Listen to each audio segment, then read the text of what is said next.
Hey there, everybody. Welcome to our new Animal Kingdom Season 5, Episode 5 review. And I will say this from the start. This is my favorite episode of the season. I don't know if that's a hot take. I don't know if you even agree, but that is my favorite episode of the season. Yeah, there was some good stuff in here. It's not at a 10 out of 10 or anything Yeah. like that, but the needle is moving. I will just start by saying this as to what I enjoyed. I am always down for a good, like, scoping out the future heist scene where they're, like, wandering around and checking out the various location and how to make it all work.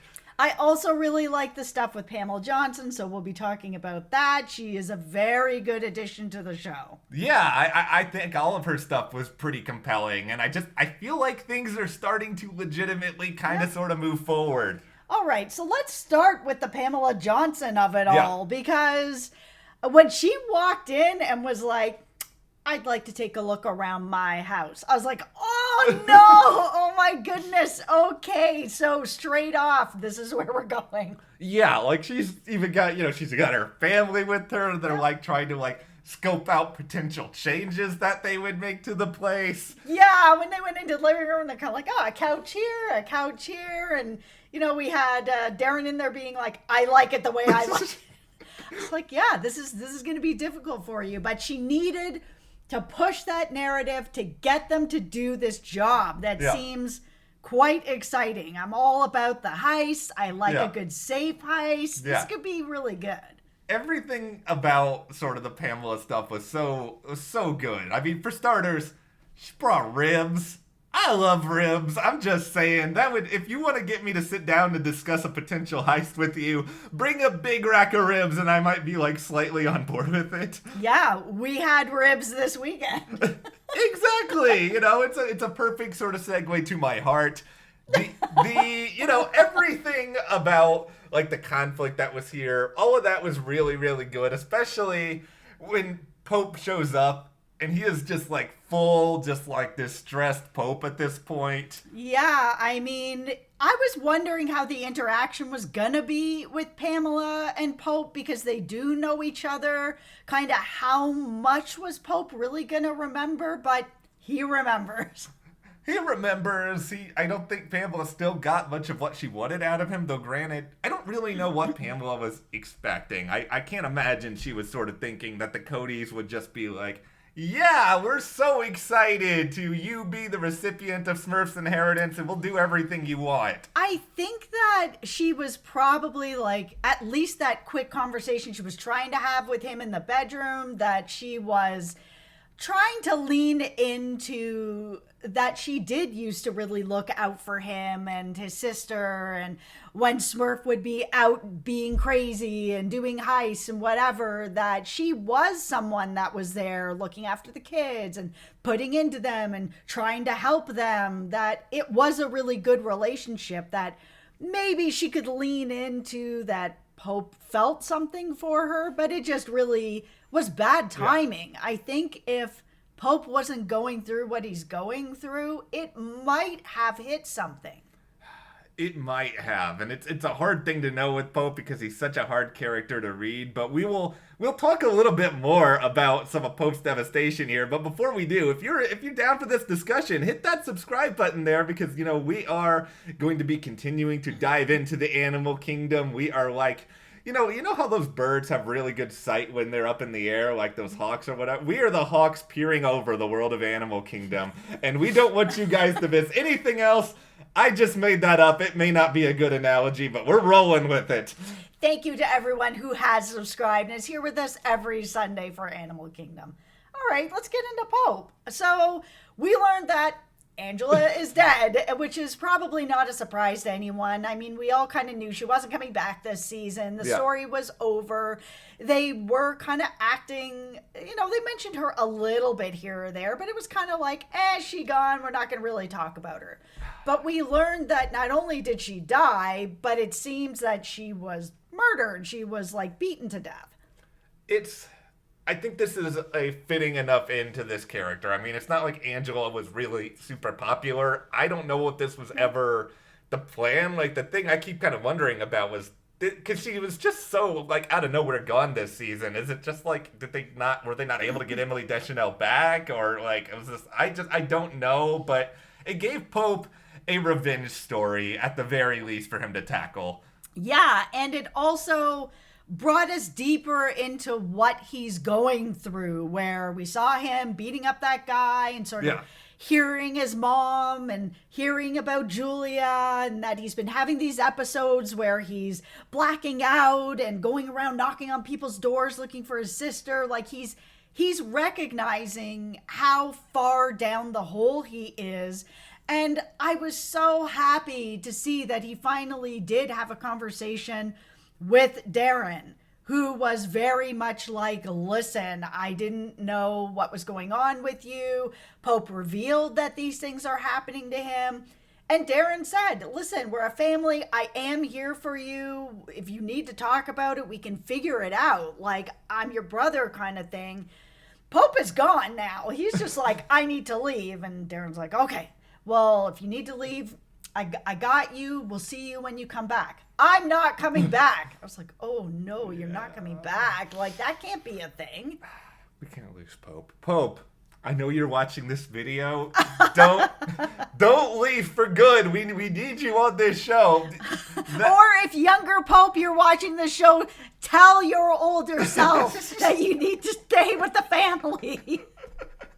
We're full meta at this point. We can go with that. No, I agree with you. That scene with Pope and Darren was my favorite scene in the whole episode. 10 out of 10. Yeah. That was a really good scene. Yeah. It was a long time coming that Pope needed to talk to somebody. Yeah. And I think if he had talked to Craig, I think Craig would have been there for him as well. Yeah, I think both of these guys, much better alternative than going and trying to confide in Jay again, which was total disaster. I don't think Pope's leaving the show, obviously. I think I don't even think we'll go an episode without seeing him. Like, I just feel like they're going to show him off doing, whatever Pope is going to do away from everyone.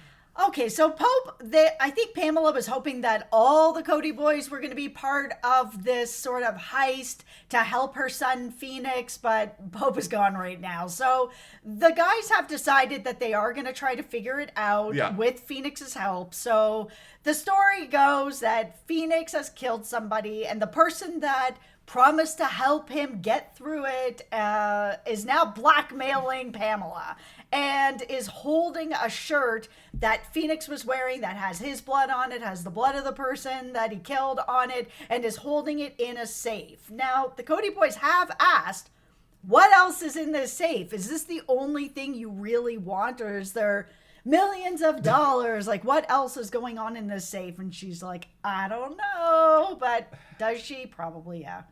There's more stuff in that safe. Like, I'm not gonna sit here and be like, who keeps a shirt in a safe and nothing else, because I don't have a safe. I don't know exactly what the protocol is here with safes, but it does feel like she's holding out on something. But I love the sort of setting that they've established for this. Like, it totally feels like something out of GTA, where you do have this big elaborate skate park that you have to sort of figure out. And it was a really cool twist that I didn't really see coming, is that Phoenix works for this guy. So this guy has been blackmailing his mom behind Phoenix's back, that he later finds out about it, and he's still working there with this guy. Now, I'm sure part of it is at this point to get the shirt back, but he did explain that it's a lot more complicated, and there's a lot more sort of context to it, that this guy helped him out, gave him a place to skate, gave him sort of a purpose to feel again and be part of this community again. So it's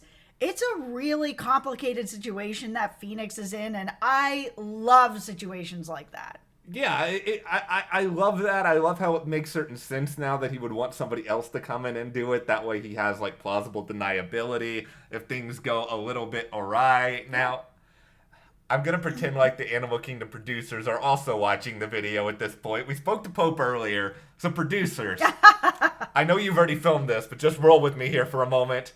I want at least a 20-minute heist sequence in this next episode. This is my favorite part of the show. You guys do this in a way that nobody else does. I'm greedy. Give me what I want. I feel like we are going to absolutely get something chaotic and crazy, because just watching the trailer before the season, there was a moment that I saw a safe fly out of a window and into a car, and I was like, oh, what is going to be happening with this? And now then they said safe, and I was like, oh, here we go. This is going to be that moment that I'm going to see that safe fly out of that window and into the car. I forgot about that. Okay, now I have so many questions as to how this happens. Like, who's strong enough to lift a safe and throw it out a window? It's going to be good. I feel it. This show, there's no other show that does these types of sequences like Animal Kingdom. It is what I live for Animal Kingdom. I think it's going to be, and I think they're going to be successful, because it doesn't seem as though it's just going to be one job and they're going to get like their whole inheritance back. It feels like there's going to be a lot of things that Pamela holds over them over the whole season. Oh, and she made sure to say that when they said, okay, so we do this and we get all the Smurf stuff back. No, but you'd be on the right path. It's like, oh, okay. So she's just going to hold this over you for a while until she gets all the stuff she wants. I do like that she brought, I understand that, she had family who's involved in this heist as well, but I like that she did bring more people there, because it does alleviate, like, the big question I had. It's just, I didn't want this to happen, but it was sort of the, why doesn't one of the Cody boys just off this character? Because if she's dead, they could just pick up all the inheritance, and now it's like, okay, other people clearly know about this, so if something happens to her, they're not going to get away with it. Especially that connection between Phoenix and Craig. That minute that Phoenix came in and Craig said, oh man, I used to love you. I used to have your deck. Like, yeah, I even broke it. I wrote it so much, sort of thing. I thought that was a really cool, good connection to have in there, because that gives Craig something to do. Yes. Because I'm getting really bored with his story. Him hooking up with Frankie, come on. Like, I would have been fine if Frankie just hadn't come back. And that is nothing against this actress, is nothing against her character. It's just like they're recycling story. She deserves better. Craig deserves better. This story doesn't need to just be, regurgitated story for them. Especially at this point, because, it feels like every other main character on the show now has good stuff going on. Like, even, Darren. We were a little hard on Darren a couple of episodes ago. Mm-hmm. I really liked, like, the back and forth with him and Jay in this episode, where Jay was sort of like, oh, you could take a load out on your bar. He's like, the bar is like the only thing that we have actually earned with legit money. How about you shut up and take a loan out on your bowling alley or whatever else you have? Yeah, and it was good to see Darren even move back into the house and sort of tell Jay without telling Jay, I'm here to stay and I'm here to watch you. So this is what's happening now. I am not having this. Darren, you were on this from the start of the season. Darren is the most competent person in this family. Darren is the person probably best actually equipped to really and totally run things. Now, here's the part of the episode that I'm not feeling. Okay. So we've had flashbacks to young Smurf, young Julia, young Pope. And there's been some of it that I've really liked, because it's been pushing the needle forward. The stuff with young Pope, I've enjoyed quite a bit, because it's made a lot of sense to what's going on with Pope in the present, and how he had this relationship in the past with Smurf that was very controlled and very close. And then now that Smurf is gone and watching Pope unravel, these two timelines made a lot of sense. And I really love the way that it came together. In this particular episode, it didn't do anything. It didn't move the needle anywhere. Anything that was going on with Smurf and this cop and the kids. And the only thing it really touched on was that Julia was starting to have some problems with this lifestyle. She was getting very scared. She's getting very scared for her brother. So you even saw her checking his seatbelt to show the closeness of him, to make sure nothing happened to Pope. But outside of that, none of this made any real movement in the show. It just felt like they wanted to keep Smurf, but they killed her off, so this is the only way to keep her alive. You can move away from this now and just give us Pamela. I wish that young Smurf was just sort of like a semi-recurring character where we saw her when we really needed to see her. It would make these flashbacks a lot more worthwhile. It feels like, it feels like they have to include her in every episode. Or make this more about the kids. Like, Yeah. if we're really using this backstory to learn either about Pope Yeah. and why he ended up sort of being the way he is, or Pamela and why she's so important to this storyline in the present. There has to be a reason to give us these flashbacks, and it can't be really all about Smurf. She no longer exists. She is dead in the present. So these connections back here have to move Pamela forward, or they have to move Pope forward, because Julia is gone, Smurf is gone. Animal Kingdom producers. I'm assuming you're still watching 15 minutes in. Did you listen to what Jess said? We need you guys to be okay moving away from Smurf, or make it about Pope, or give us a 20-minute heist sequence, or show the safe flying out the window with the proper explanation. Okay, what did you guys think about this episode of Animal Kingdom Season 5? Let us know. Give this video a like if you enjoyed it. Subscribe to the channel. Also check out our coverage of Power Book 3, Raising Kanan, American Horror Stories, all sorts of other good stuff, and we'll see you here next time.